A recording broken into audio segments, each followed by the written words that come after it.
سورۃ القصص کی آیت نمبر 29۔ الحمد للہ وکفی وسلام علی عبادہ الذین اصطفی، خصوصاً علی سید الرسل وخاتم الانبیاء وعلی آلہ واصحابہ الاتقیاء۔ اما بعد فاعوذ باللہ من الشیطان الرجیم، بسم اللہ الرحمن الرحیم۔ فلما قضى موسى الأجل وسار بأهله آنس من جانب الطور نارا قال لأهلهم كثوا إني آنست نارا لعلي آتيكم منها بخبر أو جذوة من النار لعلكم تصطلون۔ فلما أتاها نودي من شاطئ الوادي الأيمن في البقعة المباركة من الشجرة أن يا موسى إني أنا الله رب العالمين وأن ألق عصاك فلما رآها تهتز كأنها جان ولا مدبرا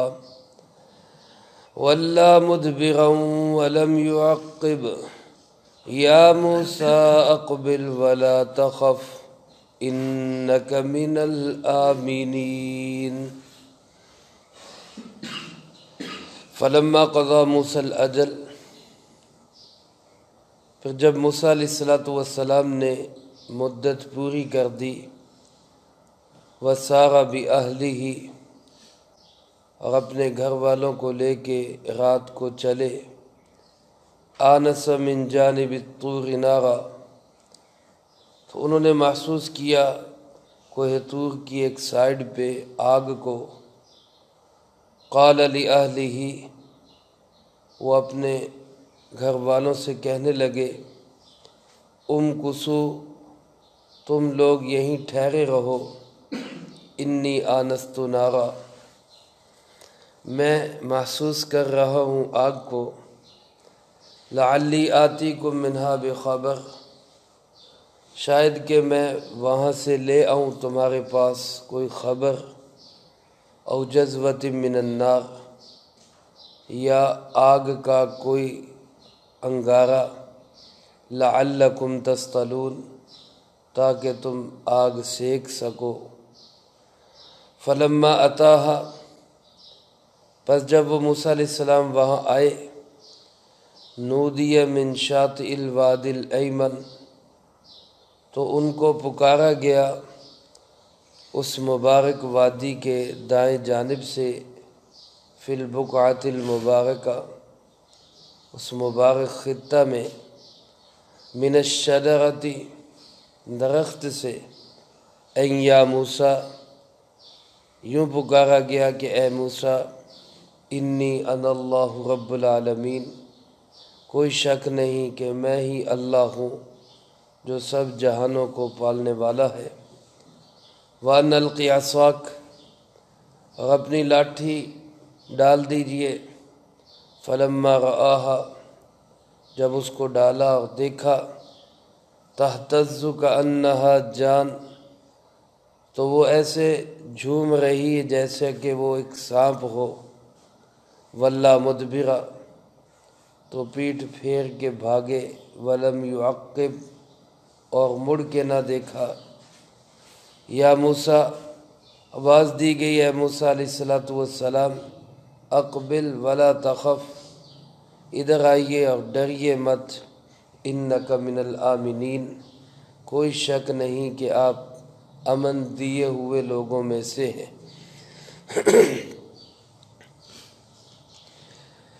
ان آیات مبارکہ میں اللہ رب العالمین نے حضرت موسیٰ علیہ السلام کی مدین سے مصر کی طرف واپسی کے قصے کو بیان فرمایا ہے۔ اس سے پہلے آپ حضرات سماعت فرما چکے کہ موسیٰ علیہ السلام ایک مخصوص حالات میں مصر سے نکلے اور مدین پہنچے۔ مدین میں بے سر و سامانی کے عالم میں، مسافرانہ حالت میں، کھانا پینا بھی کوئی نہیں، ٹھکانہ بھی کوئی نہیں۔ اللہ پاک سے دعا کی، اللہ رب العالمین نے دعا منظور کرتے ہوئے کھانا بھی دیا، ٹھکانہ بھی دیا، اچھا اور بہترین ٹھہرنے کا اور کھانے کا نظم و ضبط کر دیا۔ بلا شبہ جب انسان اللہ پاک سے دل کے ارادے کے ساتھ مانگتا ہے، اللہ پاک اس کے لیے راستے پیدا فرما دیتا ہے۔ اللہ ہم سب کو اپنی ذات کا یقین نصیب فرمائے۔ حضرت شعیب علیہ السلام کے پاس ٹھہرے۔ حضرت شعیب علیہ السلام نے دیکھا اور بھانپا اور جانچا، اور بیٹی نے بھی سفارش کی کہ یہ بندہ ملازمت کے لیے بڑا بہترین ہے، طاقتور ہے، امانت دار ہے۔ تو شعیب علیہ السلام جو بیٹی کے نکاح کے متعلق رشتے کی تلاش میں تھے، حضرت نے موسیٰ علیہ السلام سے فرمایا کہ میں ایک بیٹی کی شادی آپ سے کروں گا، حق کے مہر یہ ہوگا کہ مزدوری کے طور پہ آپ کو 8 سال لازمی اور 2 سال اختیاری ہماری خدمت کرنی ہوگی، بکریاں چرانی ہوں گی، مزدوری کرنی ہوگی۔ حضرت موسیٰ علیہ السلام وہاں ٹھہرے۔ اللہ پاک نے درمیانی واقعات کو قرآن پاک کی ترتیب کے مطابق ذکر نہیں فرمایا، بلکہ جو مقصد اور پوائنٹ کی بات تھی اس کو لے کے آگے چلے۔ چنانچہ درمیانی واقعات سب حذف کرتے ہوئے فرمایا فلما قضا موسیٰ الاجل، جب موسیٰ علیہ السلام نے وہ مدت پوری کر دی۔ وہ مدت کتنی پوری کی؟ 8 سال یا 10 سال؟ 8 سال تو لازمی تھے اور 2 سال اس کے بعد اختیاری تھے کہ آپ کی مرضی اگر 10 پورے کر دیتے۔ تو علماء اور مفسرین کرام رحمہم اللہ لکھتے ہیں کہ انبیاء علیہ السلام کی اگر صفات پہ غور ڈالا جائے، نظر کی جائے اور غور کیا جائے تو محسوس یہ ہوتا ہے کہ انبیاء علیہ السلام کے ذمے جس کا حق ہوتا ہے، اللہ کے نبی اس حق کو اس سے زیادہ ادا کرتے ہیں۔ عمومی طور پہ انبیاء علیہ السلام کی سیرت یہی ہے۔ ہمارے پیارے آقا جناب محمد کریم صلی اللہ علیہ وسلم جب کسی سے قرض لیا کرتے تھے تو قرض کی ادائیگی تو کر ہی دیا کرتے تھے، لیکن اس کے ساتھ اضافی طور پہ اپنی طرف سے کچھ ہدیہ بھی زائد دے دیا کرتے تھے۔ یاد رکھیں، اگر کوئی انسان قرض دیتے ہوئے شرط لگائے کہ میں نے زیادہ لینا ہے تو وہ تو سود ہوگا، وہ تو غلط ہے اور ربا ہے اور اللہ سے جنگ ہے۔ لیکن اگر جس نے قرض لیا ہے مقروض، وہ شرط نہ لگائے، طے نہ کرے، دائن کی طرف سے بھی قرض نہ ہو، شرط نہ ہو، قرض دینے والے کی طرف سے بھی کوئی شرط نہ ہو، لیکن مقروض اپنی خوشی سے وہ کچھ اس پہ اضافہ کر دے اور زیادہ دے دے، تو یہ انبیاء علیہ السلام کا طریقہ ہے۔ لیکن ہمارے ہاں جو چلتا ہے وہ شرط لگا کے ہے اور وہ سود ہے، وہ ناجائز ہے۔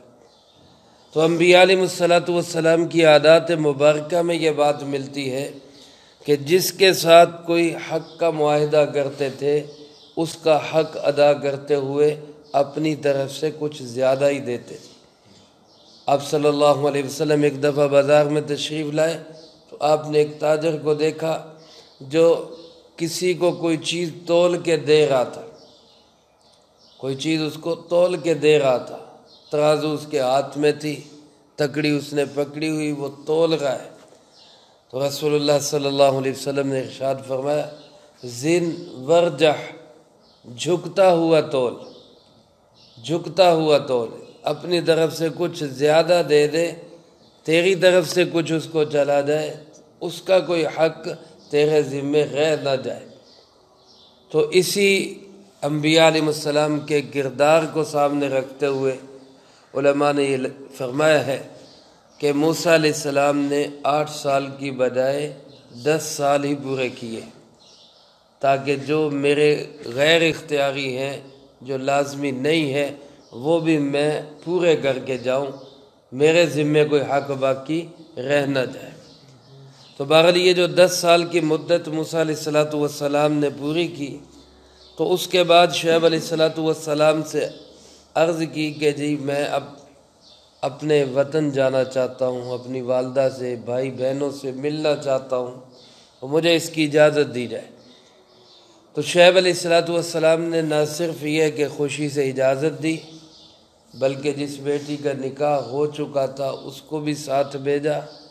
اس کے علاوہ مفسرین کرام رحمہم اللہ نے لکھا ہے کہ بہت ساری بکریاں، مال و دولت بھی ساتھ دیا، ایک غلام اور خادم بھی خدمت کے لیے وہ بھی ساتھ بھیج دیا۔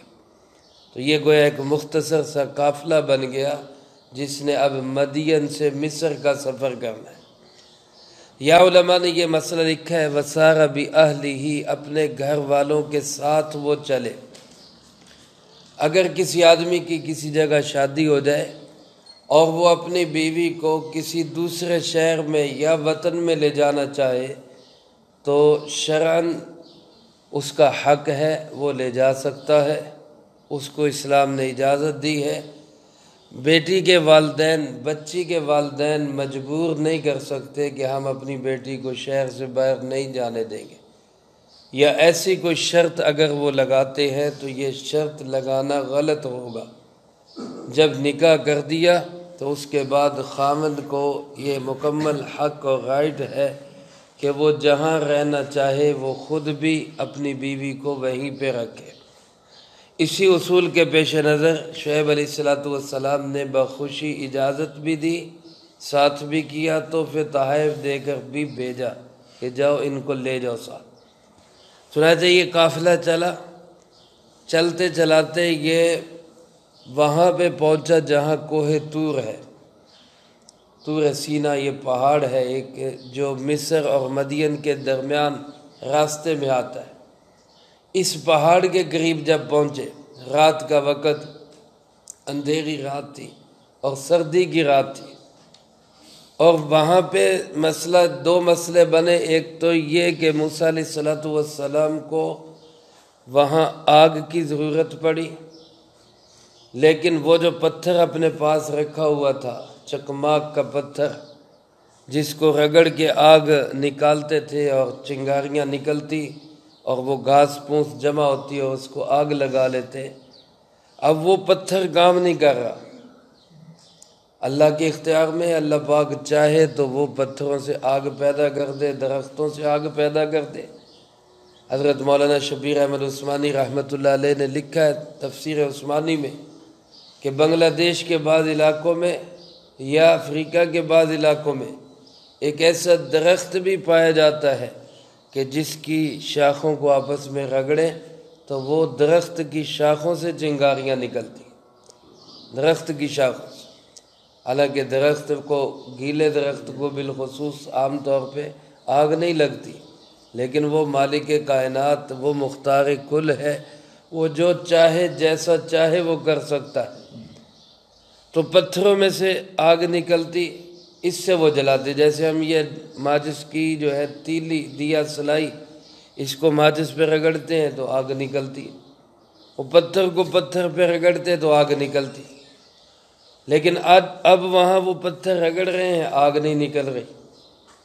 اب ایک طرف تو ضرورت ہے آگ کی، دوسری طرف مسئلہ یہ ہے کہ موسیٰ علیہ السلام راستہ بھی بھول چکے، بلکہ یوں کہہ لیں کہ راستہ بھلا دیا گیا، اللہ کی طرف سے تھا کہ یہاں پہ لانا ہے۔ اب وہاں سے چلے مدین سے تو مصر کی طرف جاتے ہوئے وہ کوہ طور کے پاس پہنچ گئے۔ اب یہاں آگ جل نہیں رہی، مسئلہ ہے، راستے کا پتہ نہیں ہے، اور دور جب طور کی طرف دیکھتے ہیں تو آنس من جانب الطور نارا، کوہ طور کی سائیڈ پہ آگ جلتی ہوئی نظر آتی ہے، وہ دور نظر آ رہا ہے، پہاڑ کے ایک طرف وہ آگ جل رہی ہے۔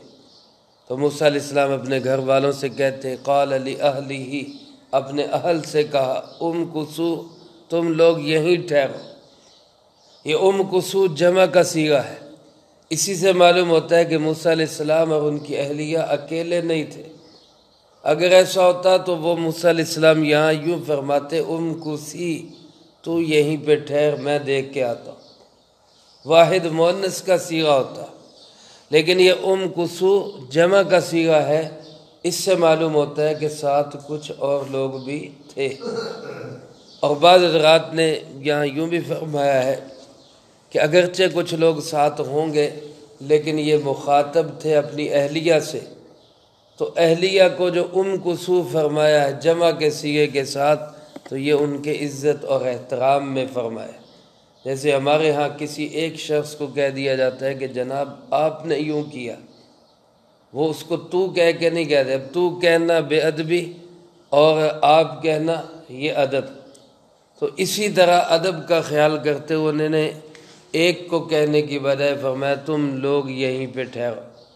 انی آنست نارا، میں آگ محسوس کر رہا ہوں، مجھے نظر آ رہا ہے، مجھے معلوم ہو رہا ہے کہ وہاں پہ آگ ہے، تو میں جاتا ہوں وہاں پہ۔ لعلی آتیکم منہا بخبر، ایک تو شاید مجھے وہاں سے کوئی خبر مل جائے، کوئی بتانے والا مل جائے کہ راستہ کس طرف ہے، اور جو ہم راستے سے بھٹک گئے، راستہ ہمیں بھول گیا، تو وہ ہمیں بتا دے گا، گائیڈ کر دے گا، وہ ہمیں بتا دے گا کہ ہم نے کس سائیڈ پہ جانا ہے۔ اور اگر یہ نہیں تو او جذوۃ من النار، یا آگ کا کوئی وہاں سے انگارہ ہی مل جائے گا، کوئی شعلہ ہی مل جائے گا۔ جذبہ کہتے ہیں اس لکڑی کو جس کو، جیسے دیہاتوں میں جب ایک کے گھر میں آگ ہو دوسرے کے پاس نہ ہو تو وہ لکڑی کو جلا کے لے آتے، اس کو اپنے چولہے میں آ کے لگا لیتے۔ اس لکڑی کو جس کو آگ لگی ہوئی ہو اس کو کہتے جذبہ۔ جذبۃ من النار، آگ کی ایک لکڑی لے آؤں، لعلکم تصطلون، تاکہ تم اس آگ کو سینک لو، تم اس سے گرمی حاصل کر لو۔ اب انہوں نے اجازت دی، موسیٰ علیہ السلام چلے، کوہ طور پہ پہنچے۔ فلما اتاہا، اللہ پاک فرماتے جب وہ کوہ طور پہ آئے تو عجیب منظر دیکھتے ہیں کہ وہ آگ کہاں پہ ہے، وہ آگ درخت کو لگی ہوئی ہے، وہ آگ ایک درخت کو لگی ہوئی ہے۔ اور کمال کی بات یہ ہے کہ جتنا آگ بھڑک رہی ہے اتنا درخت کی خوبصورتی اور شادابی میں اضافہ ہو رہا ہے۔ درخت سوا نہیں ہوگا، خوفناک نہیں بن رہا، بلکہ اتنا زیادہ خوبصورت بن رہا ہے۔ اب موسیٰ علیہ السلام اس آگ کو پکڑنے کے لیے آگے کو ہوتے ہیں تو وہ آگ پیچھے کو ہو جاتی۔ تو جب موسیٰ علیہ السلام کچھ طبعی طور پہ خوفزدہ ہو کر پیچھے کو ہٹتے ہیں کہ یہ کیسی آگ ہے، تو وہ آگ آگے کو آ جاتی ہے۔ ابھی اسی میں تھے، یہی منظر دیکھ رہے تھے، یہ عجیب و غریب منظر پہ ششدر تھے کہ نودی من شاطئ الوادی الایمن، اللہ پاک فرماتے ان کو پکارا گیا، آواز دی گئی، اے موسیٰ۔ اب موسیٰ علیہ السلام اس آواز کو سن رہے، یہ آواز آ کہاں سے رہی؟ من شاطئ الوادی الایمن، وادی کے دائیں جانب سے، دائیں جانب کے کنارے سے، فی البقعۃ المبارکہ، اس مبارک خطے کے اندر، من الشجرۃ، اس درخت سے یہ آواز آ رہی، درخت سے یہ آواز آ رہی۔ تو یہ جو آگ تھی یہ در حقیقت آگ نہیں تھی، یہ اللہ کے نور کی ایک ناری تجلی تھی، اللہ کے نور کی ایک لاٹ تھی۔ اسی لیے جتنی جتنی وہ نور کی روشنی پڑ رہی تھی، بجائے اس کے کہ درخت جلے، درخت کی شادابی اور خوبصورتی میں اور اضافہ ہو رہا تھا۔ اور پھر جب آواز دی گئی تو وہ آواز بھی موسیٰ علیہ السلام کو یوں محسوس ہو رہی تھی جیسے ہر جانب سے آواز آ رہی ہے، ہر طرف سے آواز آ رہی ہے۔ اور موسیٰ علیہ السلام کے بھی صرف کان نہیں اس آواز کو سن رہے تھے، بلکہ موسیٰ علیہ السلام کو یوں محسوس ہو رہا تھا کہ میرا پورا وجود ہی کان بن چکا ہے، اور جسم کے روئیں روئیں میں یہ آواز داخل ہو گئی۔ یہ آواز کیا تھی؟ اللہ رب العالمین کی طرف سے ایک ندا تھی، اللہ پاک کی طرف سے ایک آواز تھی اور اس مبارک خطے پہ اللہ کی تجلیات پڑ رہی تھی فی البقعۃ المبارکہ۔ سے معلوم ہوا جہاں اللہ رب العالمین کے تذکرے ہوتے ہیں، اللہ رب العالمین کے نام کا ذکر کیا جاتا ہے، قرآن پاک کی تلاوت ہوتی ہے، حبیب کبریا جناب محمد مصطفیٰ صلی اللہ علیہ وسلم کے تذکرے اور آپ پہ درود و سلام ہوتا ہے، وہ خطے بھی بابرکت بن جاتے ہیں، وہ خطے بھی مبارک ہو جاتے ہیں۔ یہ جگہ مبارک ہو گئی اللہ کے نور کی ایک تجلی سے۔ تو جو مساجد ہیں، مدارس ہیں، نیک جگہ ہیں جہاں اللہ کا پاک نام لیا جاتا ہے، یہ اللہ کی تجلیات کے مراکز ہوتے ہیں۔ اسی وجہ سے ایسے تجلیات مراکز پہ اللہ پاک کی خصوصی رحمتیں نازل ہوتی ہیں۔ بیت اللہ ہے جو اللہ کی تجلیات کا بڑا مرکز ہے، وہاں پہ اللہ کی خاص رحمتیں اترتی ہیں۔ وہ کائنات میں سب سے مبارک جگہ ہے، جناب محمد کریم صلی اللہ علیہ وسلم کا روضہ مبارک ہے۔ روزانہ 70,000 فرشتے وہ صبح اور شام درود و سلام پڑھنے کے لیے آتے ہیں، قیامت تک دوبارہ ان کی باری نہیں آتی۔ اور ہم اپنی قسمت پہ ناز کریں، اللہ رب العالمین اپنی رحمت سے ہمیں بار بار موقع دیتا ہے، اللہ ہمیں ہر سال موقع نصیب فرمائے۔ تو یہ خطے بھی مبارک ہو جاتے ہیں جہاں اللہ رب العالمین کے نور کی تجلیات پڑتی ہیں۔ فرمایا اس مبارک جگہ میں، مبارک خطے میں، اس نور کی تجلیات کے اندر اس درخت سے آواز آ رہی۔ کیا آواز آ رہی؟ اے موسیٰ انی انا اللہ، میں ہی اللہ ہوں۔ اللہ پاک نے اپنا تعارف کروایا کہ میں ہی اللہ ہوں، رب العالمین جو تمام جہانوں کو پالنے والا ہے۔ میرے محترم دوستو، یہ موسیٰ علیہ السلام کے لیے پیغام وحی تھا کہ اللہ رب العالمین کی طرف سے آپ کے کندھے پہ نبوت کا بار ڈالا جا رہا ہے، آپ کے سر پہ تاج نبوت سجایا جا رہا ہے، آپ اللہ کے نبی بنائے جا رہے ہیں۔ پھر نشانی کے طور پہ فرمایا گیا ان القی عصاک، یہ اپنی لاٹھی جو ہاتھ میں پکڑی ہوئی ہے، اس لاٹھی کو ذرا پھینک دے، اس کو زمین پہ ڈال دے۔ یہ لاٹھی حضرت شعیب علیہ السلام نے اپنی لاٹھی تھی ان کی، جو انہوں نے چلتے ہوئے بطور ہدیے کے موسیٰ علیہ السلام کو دی تھی کہ یہ تم لے جاؤ، راستے میں بکریوں کے لیے پتے جھاڑ لینا، کوئی اور اس سے بہت سارے کام لے لینا، یہ تم اپنے پاس رکھو۔ اور مفسرین کرام رحمہم اللہ نے لکھا ہے کہ یہ وہ لاٹھی تھی جو اصل میں سیدنا آدم علیہ السلام کی لاٹھی تھی، اور وہ نبی بنبی ایک نبی سے ہوتے ہوئے وہ شعیب علیہ السلام تک پہنچی تھی۔ پھر شعیب علیہ السلام نے وہ موسیٰ علیہ السلام کے حوالے کر دی۔ ان القی عصاک، اپنی یہ لاٹھی ڈال دیجئے۔ موسیٰ علیہ السلام نے وہ لاٹھی ڈال دی۔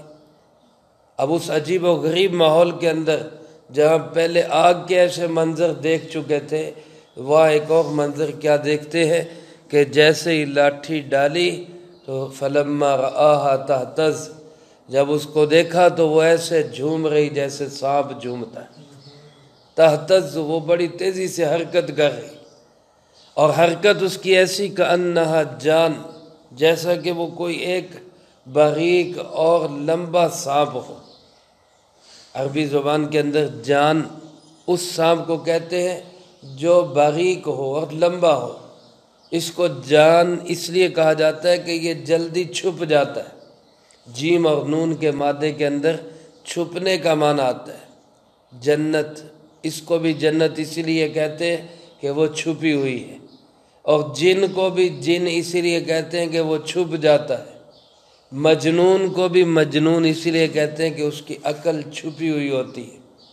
تو اس جیم اور نون کے مادے میں پوشیدگی کا معنی، یہ سانپ اپنی پھرتی کی وجہ سے اور اپنے جسم کے پتلا ہونے کی وجہ سے جلدی چھپ جاتا ہے، اس لیے اس کو جان کہا جاتا ہے۔ جبکہ دوسری جگہ قرآن کریم میں اسی موقع پر ثعبان کا لفظ ہے۔ ثعبان جس کا معنی اژدہا، سانپ، بڑا سانپ۔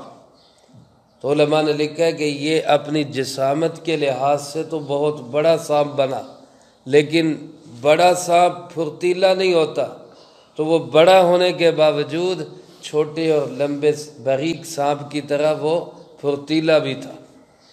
تو موسیٰ علیہ السلام یہ عجیب و غریب منظر دیکھ کر ولّا مدبرا ولم یعقب، پیٹھ پھیر کے پیچھے کو مڑے اور مڑ کے نہیں دیکھا، بھاگے جا رہے۔ اور یہ طبی خوف ہے، یہ اللہ کے توکل کے خلاف نہیں ہے، یہ ہر انسان کے اندر ہوتا ہے، طبی طور پہ ایسی چیزوں سے انسان ڈر جاتا ہے، یہ شان نبوت کے خلاف نہیں ہے۔ اللہ کے نبی کا اعتماد، توکل اور بھروسہ 100% اللہ کی ذات پہ ہوتا ہے، لیکن اس کے باوجود ایسی اچانک ہونے والی چیزوں سے ڈر جانا یہ کوئی نبیوں کی شان کے خلاف نہیں۔ اللہ پاک فرماتے پیٹھ پھیر کے بھاگے، ولم یعقب، مڑ کے نہیں دیکھا۔ تو اللہ پاک نے اسی طرح سے آواز دی، یا موسیٰ، اے موسیٰ اقبل، ادھر آئیے، متوجہ ہو جائیے، ولا تخف، ڈریے مت، انک من الآمنین، کیونکہ آپ تو ان لوگوں میں سے ہیں جن کو امن دے دیا گیا ہے۔ اب تو وہ اللہ کے نبی ہیں، آپ پہ ہی ایسا کوئی خوف زدہ ماحول وہ نہیں بنے گا، آپ امن والے ہیں۔ یہ تو ایک نشانی ہے، آگے دوسری نشانی بھی ہماری دیکھیں، ہم آپ کے سر پہ تاج نبوت سجا رہے ہیں، آپ کو ایک کام کے لیے چن رہے ہیں، اور اس کام کے لیے بطور نشانی ایک چیز ہم نے آپ کو دکھا دی، اب دوسری چیز دیکھیں۔ پھر وہ دوسری چیز اللہ پاک نے دکھائی، اس کا تذکرہ انشاءاللہ العزیز اگلی فرصت میں ہوگا۔ اللہ پاک سے دعا ہے اللہ مجھے آپ کو سب کو قرآن و سنت کی صحیح سمجھ نصیب فرمائے، جو کہا سنا اس کو زندگی میں لا کے دوسروں تک پہنچانے کی توفیق عطا فرمائے۔ یہ واقعات صرف یہی ہمیں پتہ دیتے ہیں کہ اللہ پاک جب چاہے، جو چاہے، جیسے چاہے وہ کرنے پہ پوری طرح قدرت رکھتا ہے۔ وہ سبب کے ساتھ بھی کر سکتا ہے، وہ سبب کے بغیر بھی کر سکتا ہے، وہ سبب کے خلاف بھی کر سکتا ہے۔ سب کچھ کس سے ہونے کا یقین؟ اللہ سے۔ یہ ہمارے دلوں میں آ جائے، اللہ ہم سب کو اس یقین کامل کے ساتھ اپنی زندگی گزارنے کی توفیق نصیب فرمائے۔ اللہم انت السلام ومنک السلام، تبارک ربنا وتعالیت یا ذا الجلال والاکرام۔ اللہم اعنا علی ذکرک وشکرک وحسن عبادتک، اللہم احسن عاقبتنا فی الامور کلہا واجرنا من خزی الدنیا وعذاب الآخرہ۔ اللہم واقیتا کواقیت الولید، اللہم استر عوراتنا وآمن روعاتنا، اللہم انا نجعلک فی نحورہم ونعوذ بک من شرورہم، اللہم اکفنا بحلالک عن حرامک واغننا بفضلک عمن سواک، اللہم اکفنا کل مہم من حیث شئت ومن این شئت، رب اغفر وارحم وانت خیر الراحمین، ربنا تقبل منا انک انت السمیع العلیم وتب علینا انک انت التواب الرحیم، صلی اللہ علی النبی الکریم وعلی آلہ واصحابہ اجمعین برحمتک یا ارحم الراحمین۔